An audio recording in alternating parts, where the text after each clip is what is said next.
DXDC Radyoman Report. Suportado o wala matod pa'y reklamo ang usa ka rice retailer kung unsa man ang mandato nga isugo sa gobyerno. Kay siya nagtuo nga sa hinay masulbad rang kapait nga ginasagubang karon sa mga Pilipino. Sa pakiginabi sa DXDC Arman Davao kang John Ray Alimasag, rice retailer sa Panabo City, Davao del Norte, iyang gibutyag nga bisan pa og adunay price ceiling nga gimando ang administrasyon ni atong nakalabay nga bulan, wala siya'y nakita nga problema tungod bisan og barato ang bugas, daghan gihapon ang namalit ug aduna gihapon siya'y igong nga kita.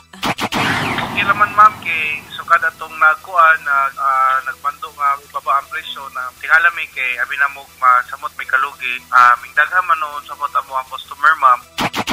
Hinuon siya nagmalipayon tungod sa pagbawi ni Presidente Ferdinand Marcos Jr. sa rice price cap aron mabalik na sab sa normal nga operasyon ang negosyo ilabi na ni atong adunay gagmay lang nga mga bugasan. Panghinaot usab karon sa publiko nga i-monitor ang ubang rice retailers kay adunay uban nga mugara sa pagpatong og dagko nga tubo sa presyo sa bugas karon nga wala na ang price ceiling. Kasama mo sa balita og serbisyo publiko, Radyoman Ivy Parido, Tatak, RMN.